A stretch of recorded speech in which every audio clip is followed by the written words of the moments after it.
Frères et sœurs, la fête des Mâches est une fête, je dois vous avouer, que j'aime beaucoup. J'aime beaucoup cette fête parce que ces trois hommes qui sont des intellos, il ne leur manque rien. Ils ont tous les diplômes qu'il faut pour être heureux. Je n'ai pas dit que c'était inutile, mais je dis ce n'est pas suffisant au bonheur profond. Donc ces hommes, ils représentent ça. Puis, ils représentent aussi des gens qui sont en bonne condition physique. Rappelons-nous tout le trajet qu'ils ont fait pour aller à la recherche du Sauveur qui venait de naître. Je dirais aujourd'hui, excusez-moi, mais ça me fait un peu penser à ceux qui croient qu'ils réussissent leur vie parce qu'on les retrouve dans des salles de musculation. Ou parce qu'on les retrouve avec des diplômes universitaires. Et parce qu'on les retrouve avec plein de fric. Les fameux 3 coffrets, de l'or, de la myrrhe et de l'encens. Mais ces hommes se rendent compte qu'ils ne sont pas qu'une tête qui doit être bien faite et un corps qui doit être beau, très musclé, avec une gonflette réussie. Ils se rendent compte, ces hommes-là, qu'il y a ce manque terrible en eux, qui est le manque de l'habitant de leur âme. Et que le jour qu'ils auront trouvé l'habitant de leur âme, ils seront des êtres humains pleinement accomplis et réalisés. Vous savez, ce matin, j'avais une messe dite des familles, et donc j'avais des petits-enfants devant moi. Et je leur ai dit des choses comme je vous les dis maintenant. Vous auriez dû voir ces petits gosses me regarder.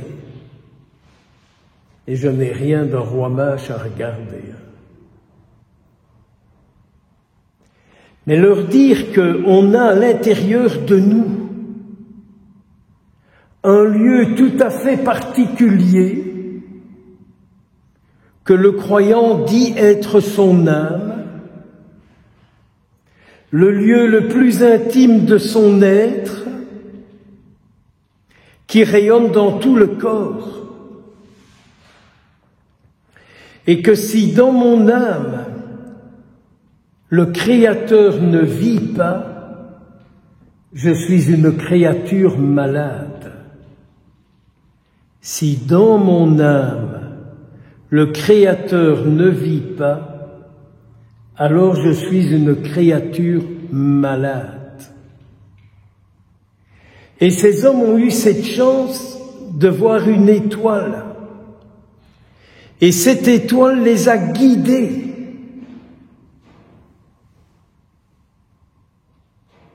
Et je pouvais leur dire, dans ma vie, je me dis, mais quelles sont les étoiles qui m'ont guidé à la rencontre de Jésus?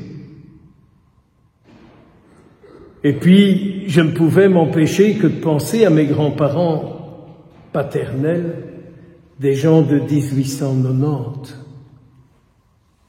mais qui m'ont amené auprès de Jésus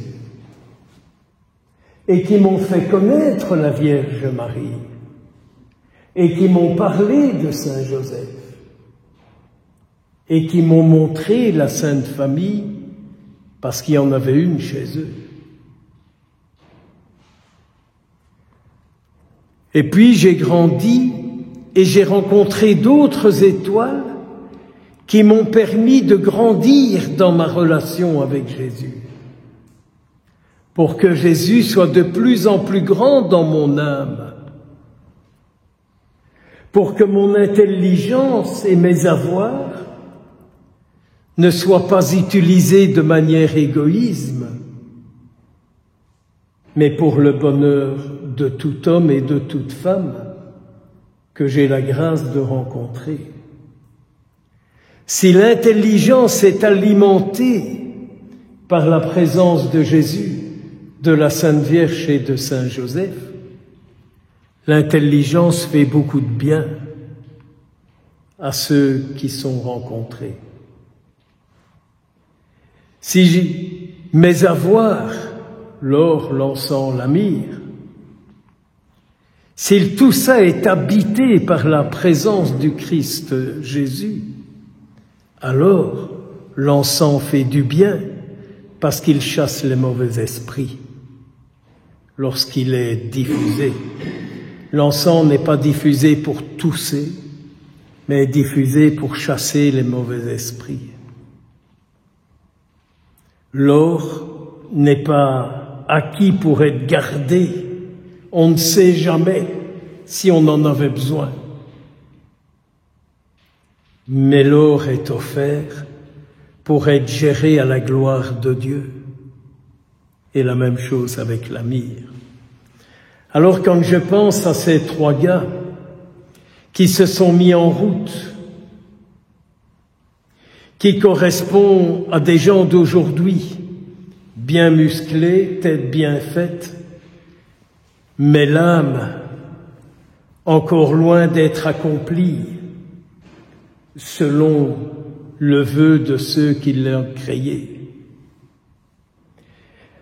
Après avoir rencontré l'enfant et sa mère et Saint Joseph, ils sont pas allés dire à Hérode, voilà son adresse.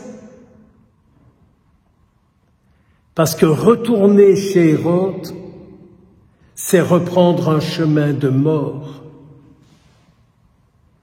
Et je disais à ces petits-enfants, soyez vigilants, fréquentez beaucoup Jésus, que Jésus grandisse dans votre vie et vous ne fréquenterez pas tous les Hérodes qui se présenteront sur votre chemin, qui vous amèneront dans des dépendances malades, des drogues, du sexe, du fric, de la prostitution et tout le reste. Et de croire que tout est réussi parce que vous avez obtenu, parce que vous avez, parce que vous possédez. Une seule chose est nécessaire, c'est posséder le Christ. Et vous serez assurés de votre paix éternelle. Et que chaque fois que vous aurez perdu votre paix, il vous suffira de vous retourner vers lui, Jésus, le Prince de la paix, et de lui réouvrir, si c'est la paix perdue dans l'esprit, de lui réouvrir votre esprit et de l'y accueillir. Si votre corps est torturé par toutes sortes de choses, ouvrez-lui votre corps et il rendra votre corps sain. Corps, âme, esprit. N'ayez pas peur de tout lui ouvrir et d'attélé tout lui raconter.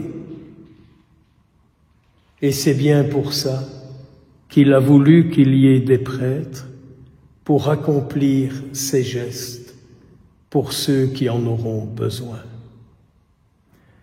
Alors si c'est ça, la fête de l'Épiphanie, merci, Pape Benoît XVI, qui nous a tellement parlé de l'étoile et de nous laisser guider pour aller à la rencontre de celui que l'étoile représente. Bonne fête.